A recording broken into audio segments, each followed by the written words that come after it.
Nice to meet you, by the way. Yeah, nice to meet you. Okay. Oh, wow. That's about Microsoft. I thought it's Yeah, not. You said yes. yeah, yeah. It's going to be about Microsoft. Remember, because like last time I talked about Megatron, and Yes. so I figured I'd talk about the latest, biggest transformer. So Okay. But I just thought you wanted to talk about BERT for beginners. oh yeah, I don't know. Yeah, I was gonna do that, but I feel like it might be too simplistic for some people. I don't know, because like just for my Okay. learning. So I thought to learn BERT finally. But okay, all right. okay, yeah, but I can do that for like I guess next time. Okay, all right, fine. It's freestyle. Whoever wants to talk about whatever. Okay. Awesome. So I'll be going over Microsoft Turing. It's the 17 billion parameter language model by Microsoft. Mhm. So it's Microsoft's entry into NLP. It's said to outperform on many downstream NLP tasks, including question answering, conversational agents, and document understanding. This was released last month and is currently the largest model ever at 17 billion parameters, and it doubles the previous biggest transformer, which was Megatron, which was I think it's at 8.3 billion. So you can see right here. Yeah, I'm sorry, but I know I'm asking the stupid questions. I remember that when the original BERT paper came out, it was saying that, look, we have big BERT and we have smaller BERT, but it almost doesn't make any difference in size. The practical results were very close. Mm-hmm. But Yeah, that's like nevertheless, I see people are going to larger and larger models. So in the end, does it matter? Does the size matter? it seems like. Well, Oh, go ahead. I'm sorry. Go on. I'm sorry. Don't mean to interrupt you there. I was going to say something, but go ahead. I was just gonna say, like, it seems like with the larger parameters, you need a lot more computing processing power. So, unless you have that, it seems like kind of hard to use. Go ahead, Tim. Yeah, I think one of the things to take into account with that is when we saw some of those numbers, those were some of the glue benchmarks, which are very small data sets. Like glue is very small data sets, right? So, that may or may not necessarily be indicative of what it would be in a real world use case, especially if you were going to try to fine tune the model on our own data, right? So yeah, in those, I remember it was only like 2 or 3% that the full BERT was better than the original, which does seem like, well, why, what's the point of that? But one of the things to take into account there is that, that our mileage may vary a lot based on what our use case and data sets are and to what extent we want to fine tune the model, right? So. Okay. Does that make sense? It does. It does. Thank you, Tim. All right. So I think I like why they named NVIDIA named their language model Megatron, biggest baddest transformer. That's no longer the case. I think the reason why they named this Turing, because the Turing test, it's a test the machine's ability to exhibit intelligent behavior equivalent to a human. So they want it to be indistinguishable from the human. So that's where the name came from. So I guess they want their language model to be indistinguishable from human. So the benefits of a large generative language model, it can generate words to complete open-ended textual tasks. So this is like unfinished sentences. It'll generate direct answers to questions, and it'll make summaries of input documents. Previous systems for question and answering summarization relied on extracting existing content from documents that could serve as answers or summary, but those appeared like unnatural and incoherent. So Turing is able to naturally summarize or answer questions about personal document or email, and it will respond so act as human as possible. And the bigger models have more diverse and comprehensive pre-training, so it performs better. More efficient to train a large centralized multitask model, and it shares its capabilities across numerous tasks rather than train a new model for every task individually. So it performs better at generalizing multiple downstream tasks with fewer training examples. Now, William, that does not mean that I will have to run a huge computer for that or a huge cluster, right? It No, just means that when the model is trained, I'll get a better model, which I will be able to download just like BERT, right? Yeah, Okay. just like BERT, it's trained a lot better. Mhm. So I'll show Have you you how. played with it a little? Have you tried how much time you get to use it? Was there some kind of tutorial? Right now, I guess they didn't release anything to the public yet. The only thing they have right now, which I'll kind of go into further, is like how they trained it, which is like, I guess, which differentiates it from like Megatron. So let me get into that. Okay, all right. So this is the pre-training of the Turing.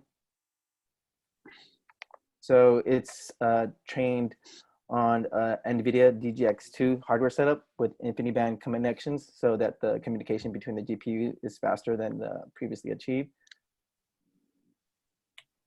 Is it just one or a cluster of these? No, it's so right here it says they do tensor slicing to share the model across 4 NVIDIA V100 GPUs on the NVIDIA Megatron LM framework. So it seems I remember Tim similar. mentioned last time that V100 is very, very powerful, right? Yeah, so it seems like they were able to train their model using less GPUs compared to Megatron. So that was something that I found like pretty interesting. Yeah, So because BERT was, I think, 16 TPUs for 4 days. So this is I guess this is where they're able to do their majority of the training.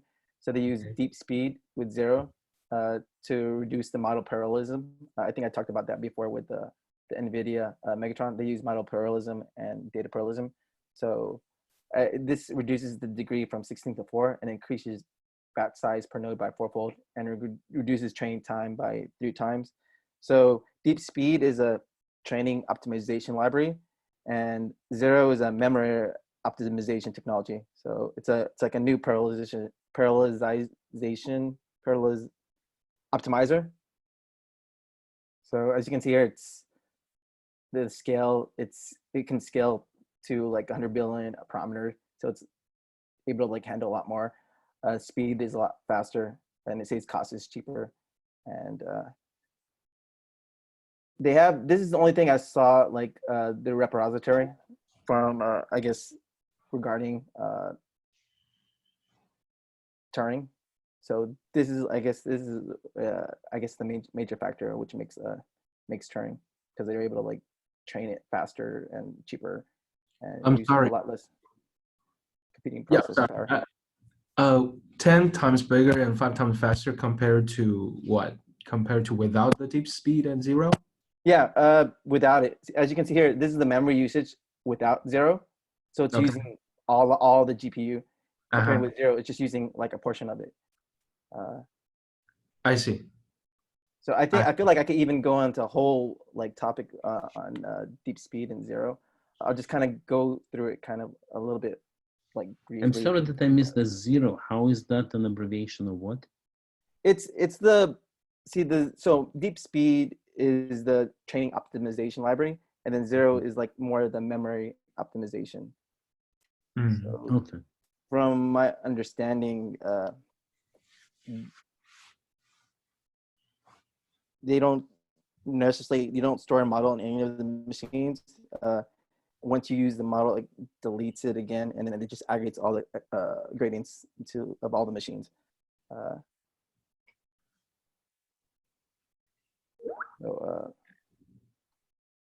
And then this is the different uses, how zero is used. So there's an optimizer state for partitioning, 4 times the memory reduction, the same communication volume as data parallelism. So I'm not sure if everyone is like familiar with like data parallelism. So that's using I guess splitting the data into like one model in the machine, whereas like model parallelization is splitting the model across like different machines.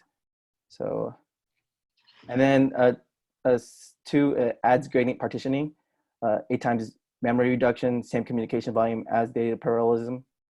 And then third, it adds the parameter partitioning. So it's a memory reduction is linear with data parallelism. So here's it gives an example. So across 64 GPUs will yield a 64 times memory reduction. There's a modest 50% increase in communication volume.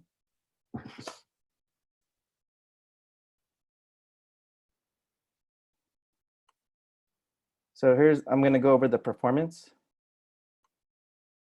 So this is like from when I was doing I guess describing like Megatron. I updated to add like the OpenAI Quick question, GPT-2. William.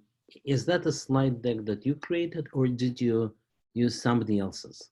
No, this is like Just for me to know where stuff is. Yeah, this is from, I used the one from my Megatron because I was curious like how it kind of compared.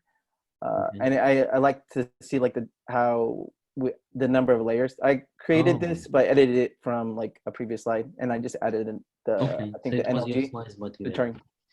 Later on, let's put it somewhere. I'll tell you where would be a nice place. If somebody has slides, why not put them in the same location as where we do our seminars? No, oh, you mean my slides where I made my slides? I use Canva, so I could like just like, I guess it's a shareable link, so it's a... Okay, later on. Well, not right now. Good, thank you. Okay, so the Turing, Microsoft Turing model has 78 transformer layers with a hidden size of 4,256 and 28 attention heads. So to make the results comparable to Megatron language model, they trained the model on the same type of data that Megatron language model was trained on. Now, here's the performance of the pre-trained Turing model on standard language tasks such as Wikitext for perplexity and Lambda for next word prediction accuracy. So as you can see here, the table shows better performance than Megatron on Lambda and Wikitext. And it's kind of interesting for me, like the number of layers didn't increase as like greatly. I probably should have put like, I couldn't find like the number of layers for the OpenAI GPT-2, but I was kind of surprised like it didn't increase since the number of layers didn't increase as greatly compared to like the Megatron.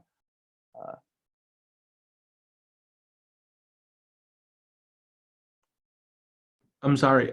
What's the first row? What's the model for the first row? This is from the Megatron. I think the model size for the Megatron, because this original slide was to just show the different model size parameters for I think it was like maybe 1.2 billion parameters, different size models, like how BERT has different size models.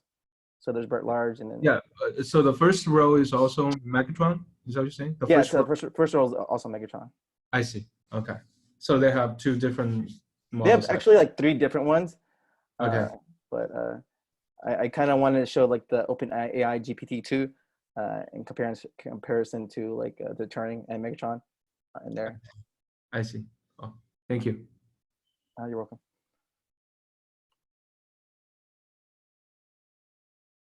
So many search users are accustomed to seeing something called direct question answering. So direct question answering is like you'll ask like Alexa like a certain question, and then most answers will be with like context of a paragraph. It's not going to be like a direct answer. So Turing will directly answer the question with a complete sentence, as you can see here.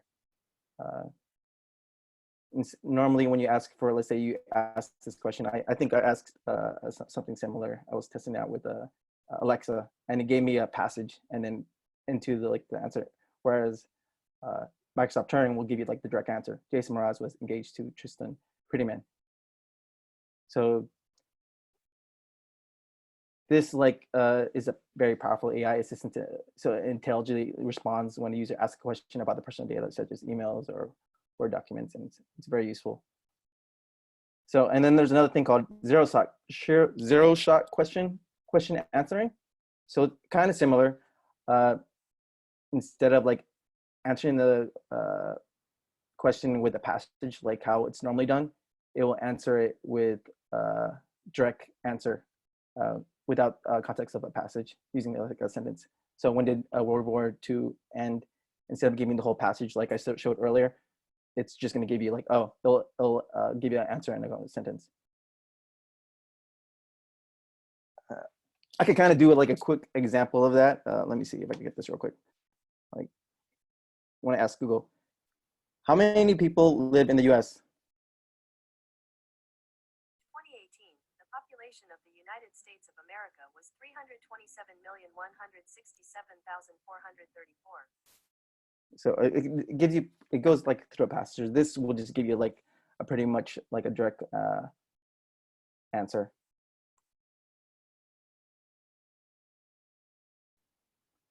So based on the ability to answer questions in complete sentences, they used a human annotators to do the evaluation. So they compared this to a baseline LSTM model like CopyNet and got these results. It outperformed the LSTM baseline that was trained on multiple epochs of the same data, even though it had at most like 100,000 examples of direct answer, question, passage, answer triples, and only a few thousand instances of training. So this has a real business impact as it's expensive to collect like supervised data. And so another thing that Turing is doing is abstractive summarization. So there are two types of summarization. There's extractive and abstractive.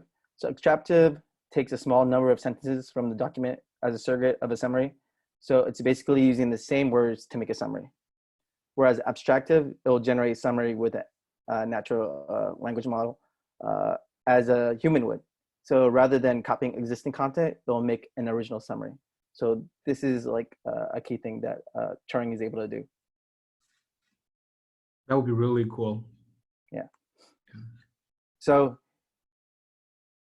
here is the Turing is trained in a multitask fashion where it's trained on all data sets simultaneously, and it does better than previously state-of-the-art models.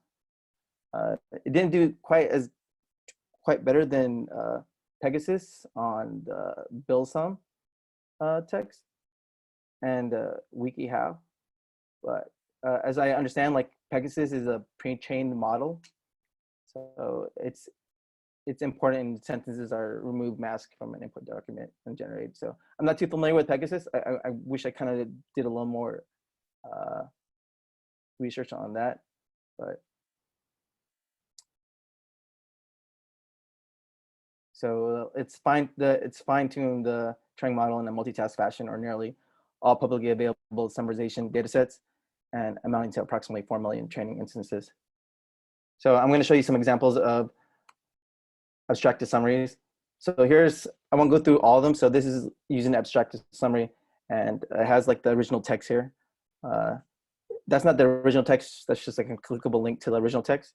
So as you can see here, I'll go through the next one because it's a little shorter summary. So Smart Compose is a feature that suggests what going to type next based on your past emails and your current thoughts about what happens when you let the AI decide what you want to say next. So this is like completely abstracted summary. I mean, it's not too correct grammatically because like what going to type next doesn't sound correct, but it's able to like, get context of the summary itself instead of like using the current like word structure. So to collusion, it's the largest language model. It has like some great scores, and deep speed with 0 makes the larger models more efficient with like fewer GPUs. I think in one of my slides, I have like a link towards the GitHub repository. So I feel like it's pretty interesting to like kind of learn more about the deep speed with 0. I think that's it. Any questions? I do have a question about the 0 shot or the 1 shot answering Okay. you gave. Okay. So what was the point of that again? This is I think go ahead. from my understanding, it's just to a lot of like these answers, they will just kind of like it's not necessarily an answer. It's going to just give you like the whole like summary kind of paraphrase kind of thing, similar to like this, where it'll give you like the passage instead of like, or it'll give you like just 300 million. This will give you an exact, make a sentence out of the answer.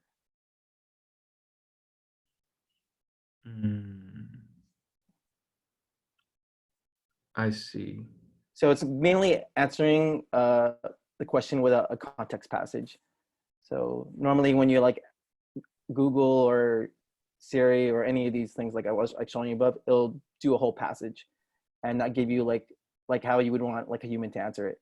So so it's like more straight of an answer. yeah, straight up answer. Let's try the WW2 and see what like Google says. Okay. When did WW2 end? Oh, I should say when did World War II end? When did World War II end? World War II lasted from September 1st, 1939 to September 2nd, 1945. So instead of just like giving you like a straight zero shot answer, it gives you like a whole passage. So they're are they trying to say that this Turing language understand your question better than what is currently available? Is that?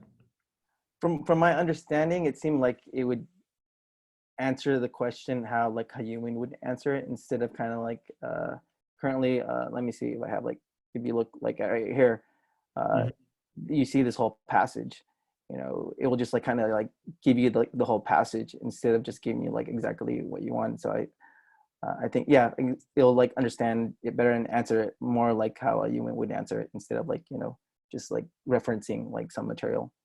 So is it because it can summarize? It finds the passage and then summarizes that? Yeah, yeah, maybe that could be like a reason, because like it does better like abstractive like summarization. Yeah, that's a good question, Mark. I was going to ask the same question. I would want to know why it can give a more straight answer. Yeah, how does the magic work? Yeah. Yeah. Yeah, I wish they released the model, but I think the only thing they did release was that zero right here. Deep speed plus zero, so that's their optimization library. So this is like, I guess this is what differentiates it from like the bigger model like Megatron, because it uses this. And even though it's like a larger model than Megatron, because I think when we were going over Megatron, it was like, it's a large model, it seemed pretty good, but it was using a lot of like GPUs and Because I once read from somewhere that I think it's saying if you have more than 1.3 billion parameters, you cannot train the model on a single GPU. You have to to train it parallelized. In a style. Yeah. They even said with this, like with this zero, it's able to train a trillion parameter model using the similar amount of the GPUs that I think 1,224 GPUs that the NVIDIA was using to train its Megatron model. 1,000 GPU. Wow. Yeah, I think that's what the largest model for the NVIDIA Megatron was like using, and they said like the zero can train a trillion parameters. So I was pretty surprised by that fact. Wow, that's amazing.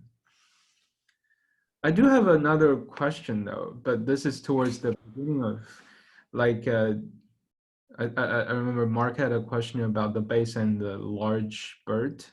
Actually, so from the paper, I think the large BERT actually did better than the base for most of the glue tasks. Then I'm just thinking why.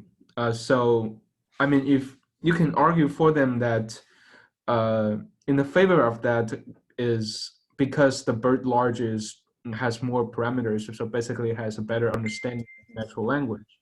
That is why it outperforms the base.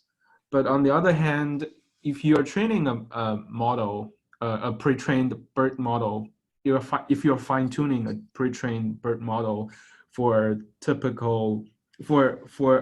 particular downstream task, you need to provide some training data yourself, right, to fine tune the pre-trained model. And if your pre-trained model is too big, wouldn't that be harder to train it to your favor? I don't know if that makes sense.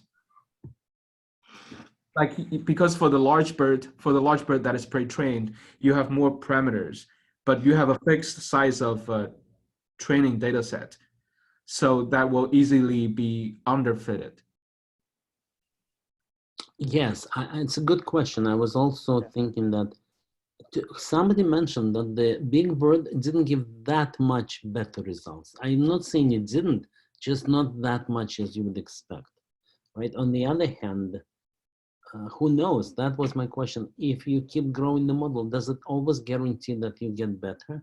Right, exactly. Yeah. Yeah, I wish like they had like some kind of, it'd be kind of interesting to see like why, maybe it depends on like what you're training the model to do. Well, especially if they release and they Mm. give us that something to play with. Right now, it's just all guesses.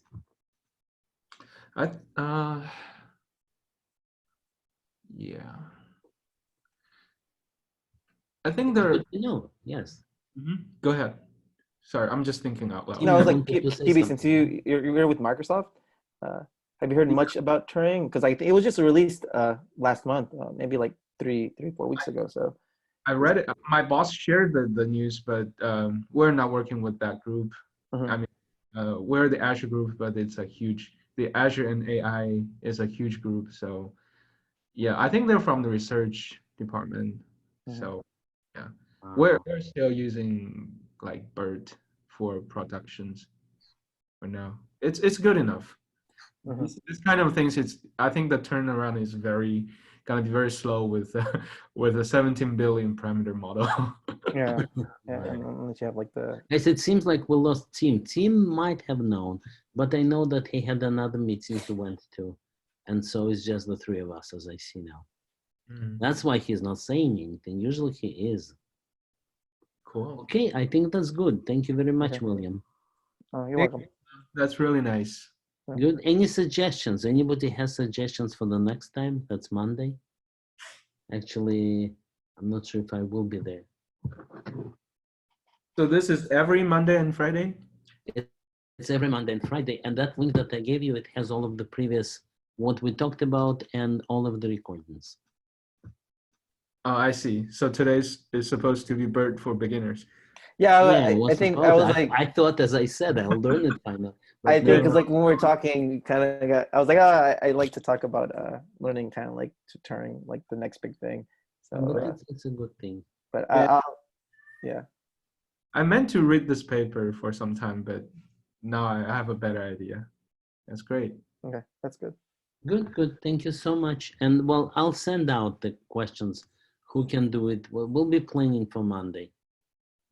Cool. Okay. All right. Okay. Thanks, Thank guys. you. Bye, guys. Thank you, Mark, for inviting me. Oh, my pleasure. It's great. Thank you. Thank you. Goodbye, Happy weekend, you guys. Yeah, Bye. you too. Bye. everybody. Mhm. Okay.